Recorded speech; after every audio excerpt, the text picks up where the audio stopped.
Salam sukacita bagi kita sekalian. Kita sedang berada di dunia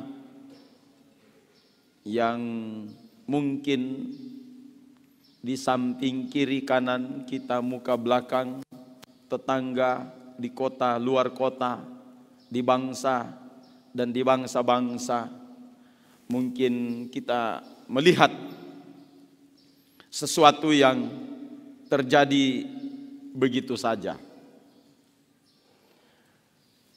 tanpa berita yang menggoncangkan, kecuali mungkin di Rusia dan Ukraina, karena kita sudah mulai melewati satu pergumulan yang panjang, pandemi COVID-19. Tapi kita harus menyadari bahwa kita sedang berjalan dan di sekeliling kita itu ada satu gerakan yang tak kelihatan, di mana gerakan itu akan membuat satu perubahan bagi dunia ini dengan dua perubahan. Yang pertama adalah perubahan atau percepatan laju penyempurnaan secara duniawi. Kemudian yang kedua adalah perubahan, percepatan dan penyempurnaan secara sorgawi. Dalam dua gerakan ini kita diberikan pilihan untuk memilih, mau pilih gerakan yang satu atau yang kedua. Tapi saya percaya bahwa kita adalah makhluk-makhluk sorgawi yang akan kemudian ada di kemuliaan sorga. Artinya kita harus memilih untuk kegerakan sorgawi yang luar biasa. Puji Tuhan. Mari kita sama-sama membuka kitab suci kita yang terambil di dalam 2 Petrus pasal 1 ayat 3 sampai dengan ayat yang ke-8. Pada kesempatan ini saya akan berbicara tentang tangga pertumbuhan rohani menuju kodrat ilahi. 2 Petrus pasal 1 ayat 3 sampai dengan ayat yang ke-8, demikian bunyi firman Tuhan. Karena kuasa ilahinya telah menganugerahkan kepada kita segala sesuatu yang berguna untuk hidup yang saleh, oleh pengenalan kita akan Dia yang telah memanggil kita oleh kuasanya yang mulia dan ajaib. Dengan jalan itu Ia telah menganugerahkan kepada kita janji-janji yang berharga dan yang sangat besar, supaya olehnya kamu boleh mengambil bagian dalam kodrat ilahi dan luput dari hawa nafsu duniawi yang membinasakan dunia. Justru karena itu kamu harus dengan sungguh-sungguh berusaha untuk menambahkan kepada imanmu kebajikan,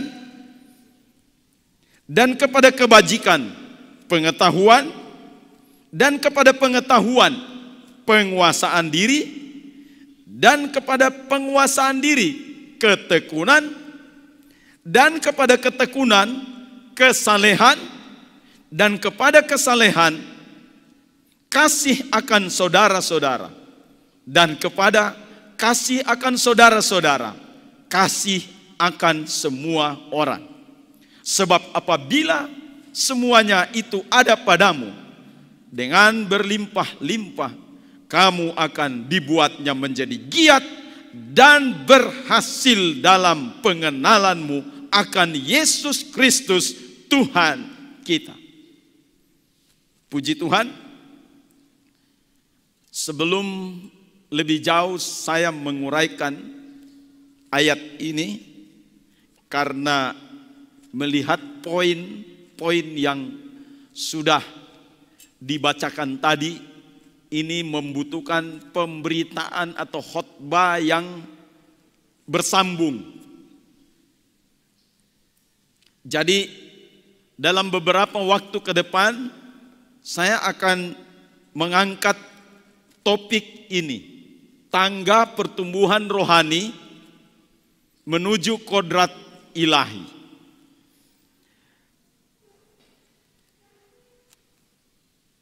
Mari kita melihat satu gambaran yang praktis dengan apa yang saya mau uraikan pada kesempatan ini. Jadi seolah-olah saya berada di satu titik seperti ini. Kemudian di depan saya itu sekitar 5 meter ada tembok yang menjulang tinggi, di mana di atasnya ada satu gambaran, yaitu kodrat ilahi, di mana dari titik ini saya akan menggapai kodrat ilahi. Tetapi sayang sekali bahwa saya tidak bisa naik ke atas karena tembok di depan saya dalam jarak 5 meter itu menjulang tinggi sekitar 90 derajat. Jadi saya tidak bisa menaiki tempat di mana di atas ada kodrat ilahi. Bagaimana caranya untuk saya bisa mencapai bagian yang terpenting di atas itu? Maka saya harus membuat tangga. Dan tangga itu merupakan satu platform yang kemudian disusun berdasarkan susunannya, karena susunan yang paling bawah itu sekitar 5 meter dari tempat saya, kemudian yang kedua itu adalah susunan yang agak pendek dari yang awal, dan seterusnya sampai membentuk tangga. Dan karena ada tangga itu, maka saya bebas untuk menaiki tempat itu, ya, step by step sampai di atas dan mencapai kodrat ilahi. Itulah gambaran sederhana yang saya berikan. Nah, untuk mencapai kodrat ilahi, maka kita harus melewati semua tangga-tangga ini. Tetapi tangga itu tidak akan terputus hanya berkisar 2 meter dari hadapan saya, dan itu tidak bisa terjadi sampai mencapai pada 5 meter ke depan rapat dengan tembok itu, dan itu terus tersusun sampai ke atas dan saya bebas menaikinya. Dan tangga yang saya maksudkan ini ada 8 tangga. Yang pertama adalah iman, kemudian yang kedua adalah kebajikan, tangga yang ketiga adalah pengetahuan, tangga yang keempat adalah penguasaan diri, tangga yang kelima adalah ketekunan, tangga yang keenam adalah kesalehan, yang ketujuh adalah Philadelphia atau kasih kepada saudara-saudara, dan yang tangga paling terakhir adalah agape atau kasih tanpa batas. Pada kesempatan ini saya akan berbicara tentang tangga yang pertama, supaya kita mantap dalam pertumbuhan rohani ini. Seseorang Kristen yang dikatakan bertumbuh, maka ia harus memiliki tangga-tangga ini sampai mencapai kodrat ilahi. Karena kita harus mengambil bagian di dalamnya. Saya menyebut sepenggal kalimat dari teks aslinya dalam ayat-ayat tadi, ya, geneste theias koinonoi fuseos, yang berarti mengambil bagian dalam pertumbuhan atau kodrat ilahi, di mana kita mencapai pada satu kodrat ilahi. Ini adalah kehidupan rohani yang harus kita bangun untuk mencapai tempat itu. Karena kalau kita tidak mencapai tempat itu, maka jangan dulu kita berbicara tentang kerajaan sorga. Karena dengan melewati pertumbuhan-pertumbuhan inilah, step by step ini, maka itu adalah satu bagian yang penting untuk kita mencapai kodrat ilahi. Kenapa?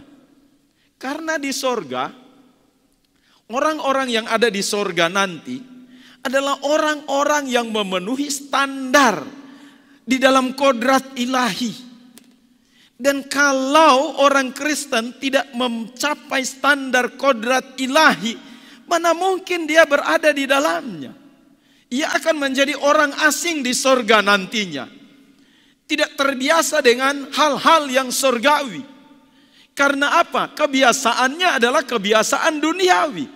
Nah, kalau misalnya secara kebetulan masuk sorga, dia melihat bahwa di sorga dia lain, asing di sana, tidak bisa juga, ya. Diturunkan ulang. Itu satu gambaran. Dan ini adalah merupakan standar atau persyaratan untuk masuk ke dalam kerajaan sorga. Maka ia harus memiliki kodrat ilahi, sifat-sifat ilahi. Di dalam bulan-bulan yang lalu dan juga tahun yang lalu, kita sudah bicara tentang gen ilahi, genetika ilahi.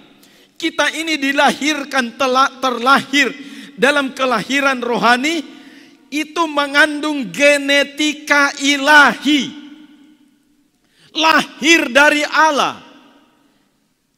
Genete anothen, lahir dari atas. Ini standar kelahiran rohani kita.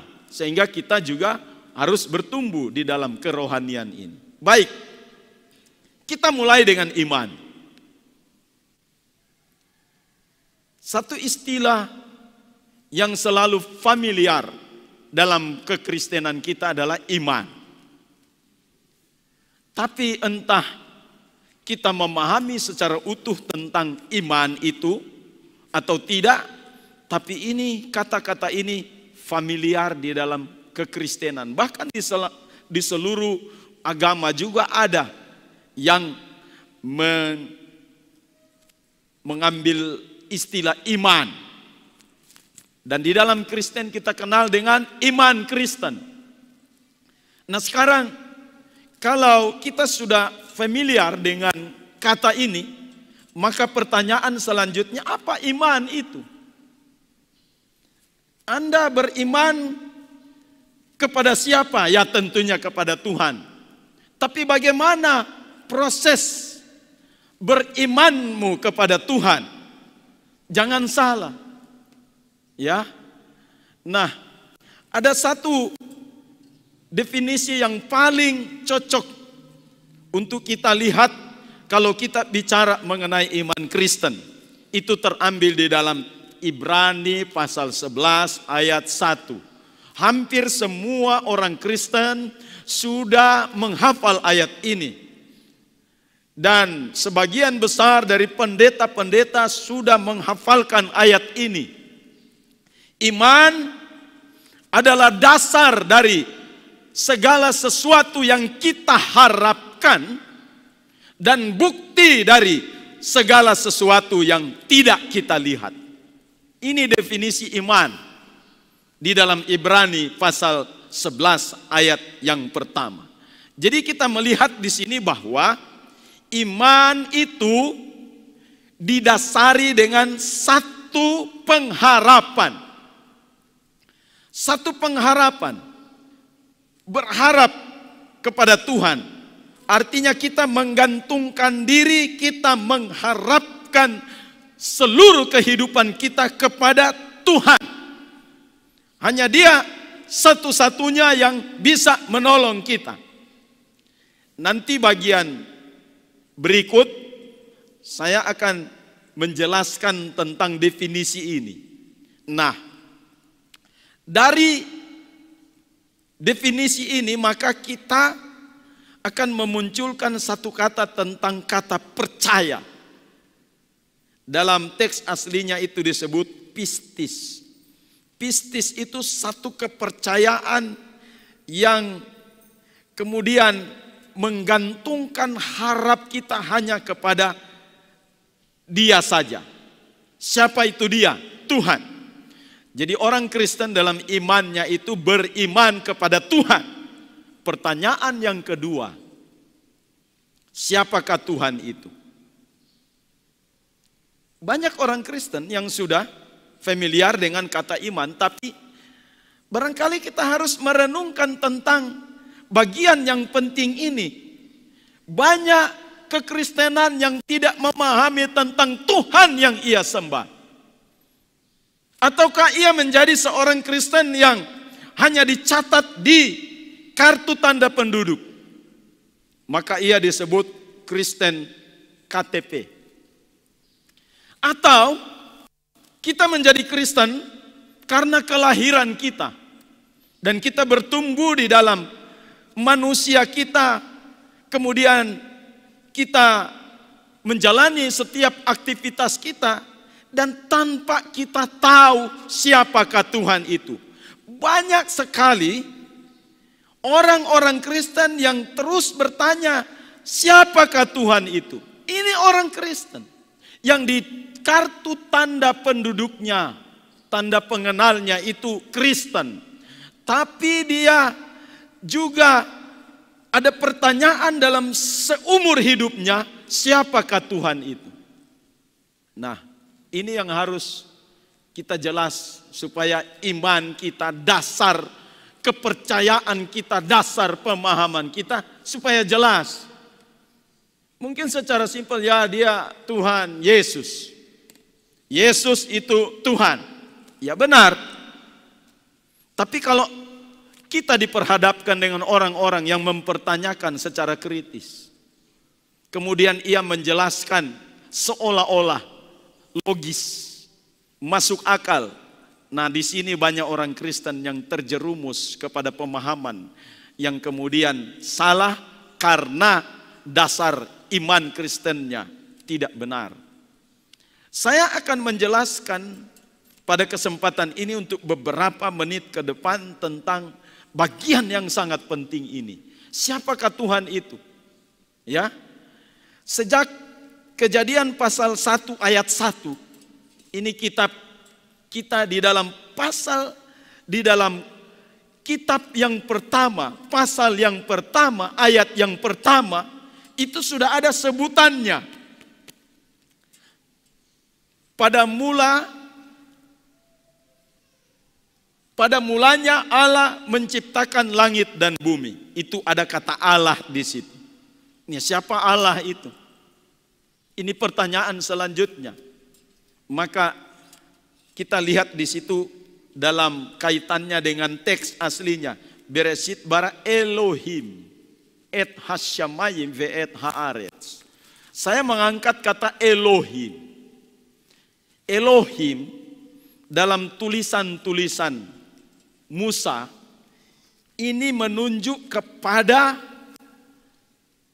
satu keagungan yang disembah, yang dimuliakan, yang ditinggikan. Tapi Pak Pendeta, kata Elohim atau Allah itu juga disembah oleh yang lain dengan kata Allah. Ya, benar. Tapi mari kita akan melihat struktur pemahamannya selanjutnya nanti. Tapi kata Allah atau Elohim itu menunjuk kepada keagungan, kebesarannya, kewibawaannya. Karena di situ disebut Dia yang menciptakan langit dan bumi. Itu Allah kita. Katakan amin. Jadi Allah kita itu adalah pencipta langit dan bumi.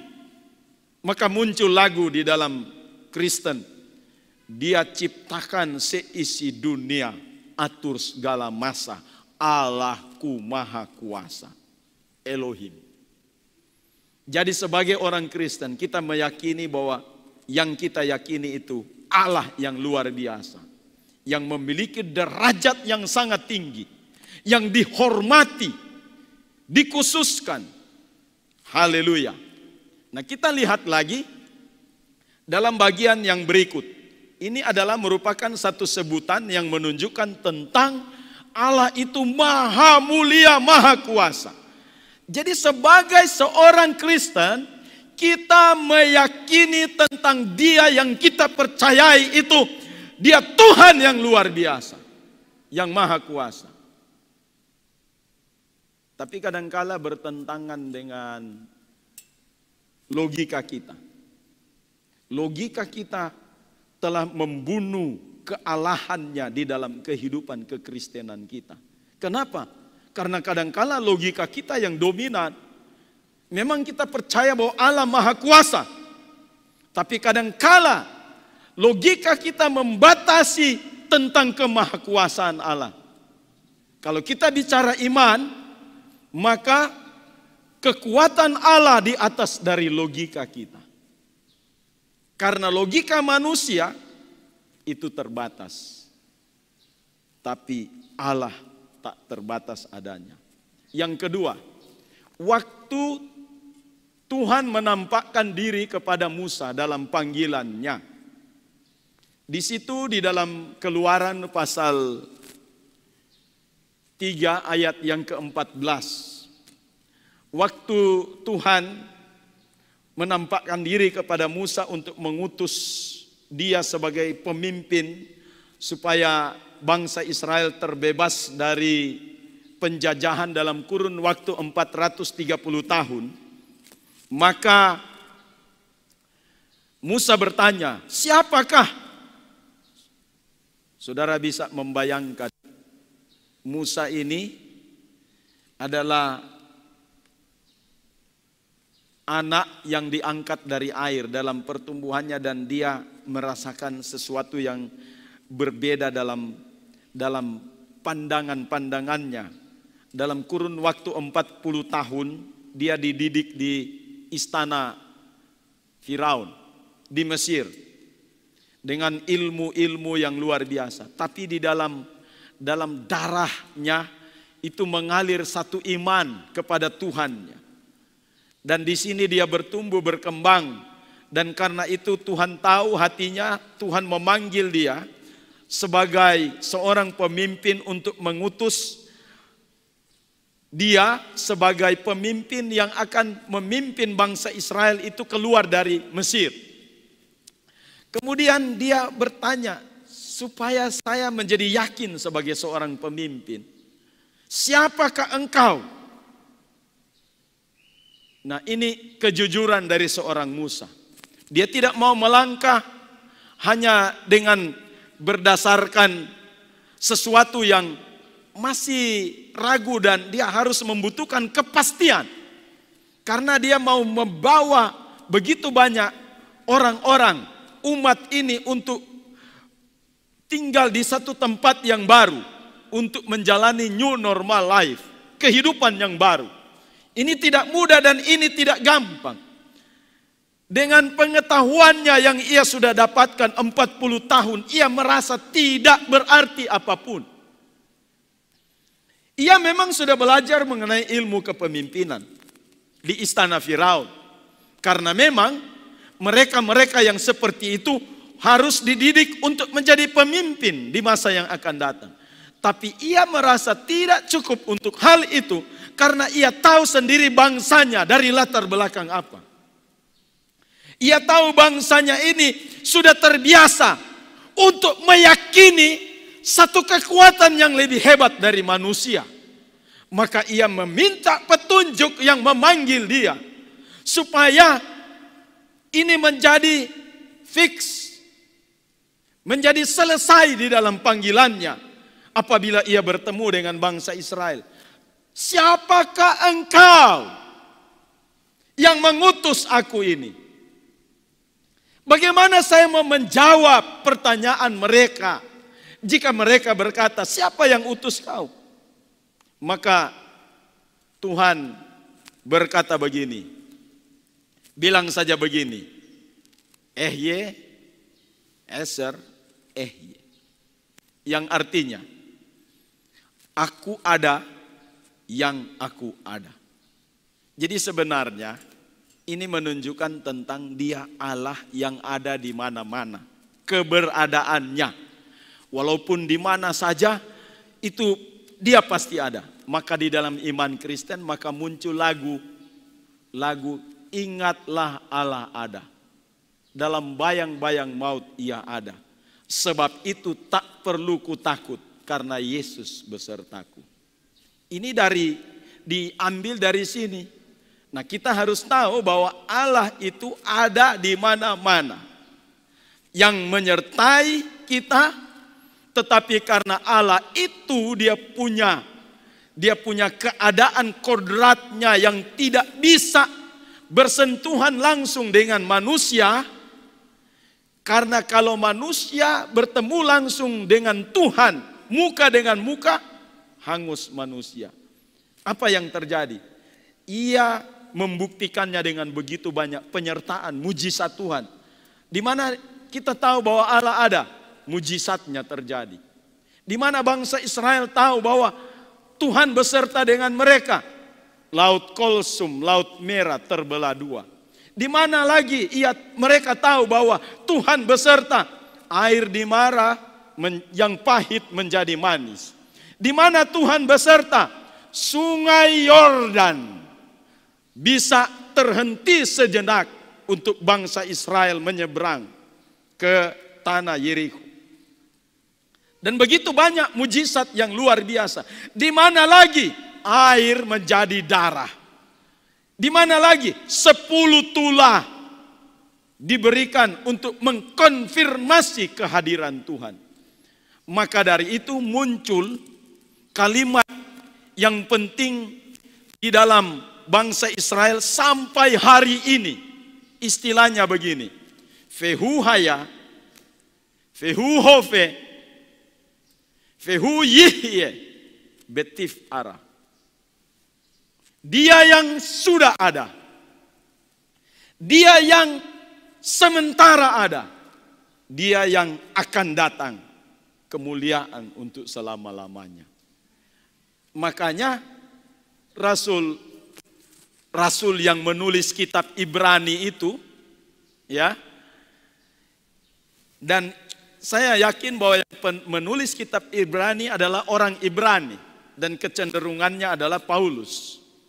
Ya, saya juga merapat ke situ dalam pemahaman saya. Walaupun yang lain mungkin bukan Paulus, tapi siapa penulisnya kita tidak perlu persoalkan karena Alkitab itu sumbernya dari atas, bukan dari manusia. Ya. Jadi di situ juga dibilang begini, Yesus Kristus tetap sama kemarin, hari ini, bahkan sampai selama-lamanya. Itu diambil dari inspirasi fehu haya, fehu hofe, fehu yihye betif ara. Dia yang ada, yang sudah ada, yang sedang ada, dan yang akan datang. Karena dia ada. Nah, ini menunjukkan tentang hal itu. Maka semua tulisan-tulisan tentang Tuhan dalam kitab orang-orang Israel itu hanya disebut dalam 4 huruf. Yod, He, Vav, He. Ye, Ha, Fe, Ha. Dan itu mereka baca atau sebut dengan kata Adonai. Jadi kata Adonai itu mengandung satu arti fehu haya, fehu hofe, fehu yihye betif ara. Dia yang ada, yang sudah ada, yang lalu sudah ada di dalam kekekalan. Saat ini ada dan yang akan datang karena dia kekal adanya. Kita harus bangun iman percaya kita dengan satu komitmen seperti ini. Bahwa dialah yang ada yang menyertai. Kita sudah dapat 2 poin di sini. Poin yang pertama, Tuhan yang kita yakini itu adalah Dia yang maha kuasa, pencipta langit dan bumi. Ya, bisa disebut ya El Shaddai. Itu nama-namanya. Ya. Allah yang maha kuasa memelihara. El Roy. Allah itu gembalaku. El Elyon. Allah yang maha tinggi dan lain sebagainya. Kalau mau bahas tentang gelar-gelar Tuhan di sini luar biasa. Tapi yang kita mau tanamkan pada iman Kristen kita adalah, ya saya berhenti dalam dua ini. Nanti saya akan lanjutkan berikutnya sebentar malam. Ya, dua ini sebagai orang Kristen yang berimankan kepada Tuhan, kita harus tahu yang kita percayai itu lebih luar biasa dan Dia ada di mana-mana. Katakan amin. Haleluya. Mari tanamkan kepercayaanmu pada kesempatan ini. Masih panjang saya bicara tentang iman. Tapi saya berhenti sampai di sini untuk menjelaskan tentang dua pokok penting di dalam iman Kristen ini. Jadi kita harus mengingat baik-baik dalam iman kita. Kalau ada orang Kristen dalam imannya yang meragukan tentang Dia yang luar biasa itu, Dia hadir, Dia ada di mana-mana. Maka saya boleh katakan di sini, kekristenanmu diragukan. Kalau engkau meragukan Tuhan yang penuh kuasa yang luar biasa itu, dan Dia ada di mana-mana, matanya itu ada di mana-mana, kita tidak bisa bersembunyi dari hadiratnya. Ya, Dia ada di mana-mana. Kalau kita meragukan itu, artinya begini, kekristenanmu diragukan. Haleluya. Mari kita berangkat dan bergerak di dalam iman Kristen. Ini baru pertama dasar. Belum selesai lagi penjelasan tentang iman ini. Tapi mari kita meletakkan dasar ini untuk kita bertumbuh di dalam iman kepada Tuhan. Itu tangga yang pertama. Haleluya. Dan kita belajar tentang lagu karena dalam bulan ini sampai awal bulan Juli saya akan bicara tentang pertumbuhan iman kita. Sehingga kita harus meyakini tentang kepada siapa yang kita percayai. Itu dulu saudara-saudari sekalian. Nanti saya akan membekali kita semua apa yang harus kita jawab kepada orang-orang ketika meragukan tentang Tuhan kita itu. Haleluya.